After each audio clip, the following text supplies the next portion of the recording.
MP Raju বিস্তা কথা দিয়ে কথা রাখে, অসহায় পরিবারের পাশে দাঁড়ালেন।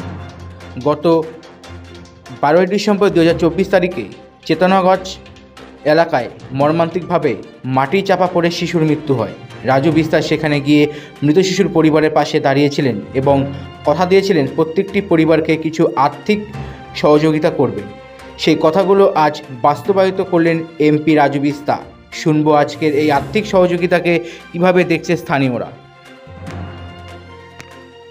প্রোগ্রাম নির্বাচনের আগে গত বছর 2024-এ আমরা এখানে এমপি সাহেব এখানে যে মর্মান্তিক ঘটনা ঘটে, সেই ঘটনায় এখনও কারা গ্রেপ্তার হয়নি। চারটা যেই ফুলগুলো তখনও ফোটেনি, কলি হয়েছিল, সেই চারজন কলিকে আমরা হারিয়েছি। আমাদের দল, আমাদের এমপি সাহেব, আমরা চোপড়ার মানুষের পাশে আছি।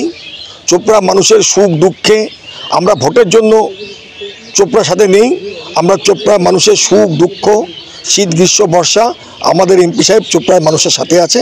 তারই পরিপ্রেক্ষিতে আজকে আমরা সেই পরিবার, ক্ষতি হয়ে যাবার পরিবারগুলোর পাশে এসে দাঁড়ালাম।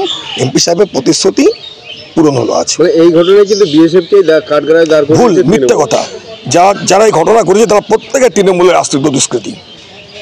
বিএসএফের অধিকার নেই কাউকে মাটি কাটতে বলবে।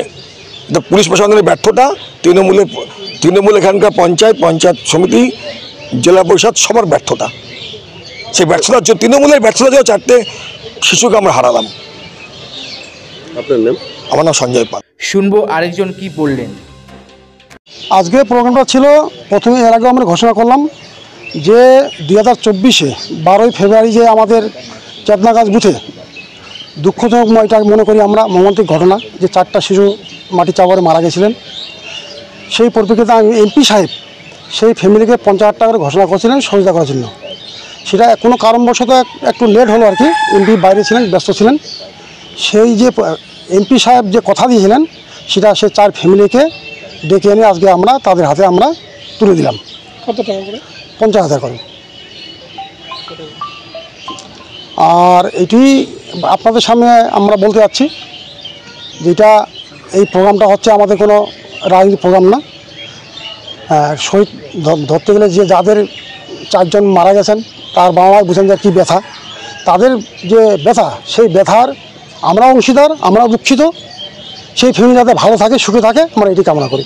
একটা জিনিস, এমপি সাহেবের টাকা পেলেও এখনো রাজ্যপাল যে প্রতিশ্রুতি ব্যাপার, সেটা আমি এটুকুই বলবো, রাজ্যপাল যেদিন আসেন উনি ঘোষণা করে গেছেন, সেটা আমরা তো ওখানে ছিলাম না।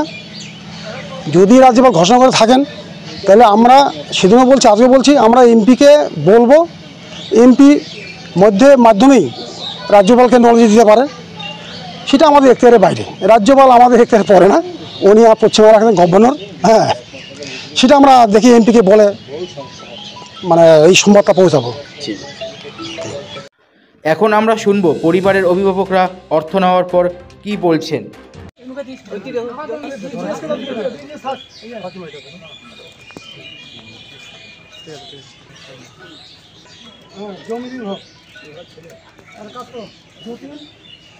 দিয়েছিল বলে নির্বাচন শেষ হয়ে যাওয়ার পরে আমরা ভেঙে যাইনি। আমরা আমাদের এমপি সাহেবের প্রতিশ্রুতি, এমপি সাহেব অক্ষরে অক্ষরে আজকে আপনাদের হাতে টাকা তুলে দিলেন, কি বলবেন? দিল তো, টাকা তো দিল, সেটা তো আমি বলছি, টাকা দিয়ে কি হবে?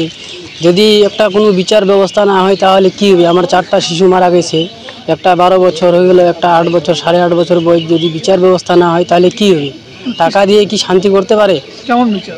আপনার কোন বিচার? যারাই দোষী আছে তাদের ব্যবস্থা হোক, আমি ওইটাই বলবো। এমপি 50,000 টাকা করে আপনাদের তুলে দিলেন, ওটা আমি খুশি। এমপি দিতে চাইছিল, দিল, এটাই বলবো। আপনার নাম? সমীরুল ইসলাম। তাদের প্রকৃত দাবি শুধু অর্থই নয়, তাদের দাবি দোষীদের শাস্তি।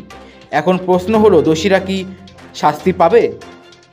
এখানে একজন অভিভাবক বললেন, রাজ্যপালের পক্ষ থেকে চাকরি দেওয়ার কথা ছিল কিন্তু তা এখনও পায়নি, এবং যে টাকা দেওয়ার কথা ছিল সেটাও পায়নি। শুনবো সেই কথাগুলো।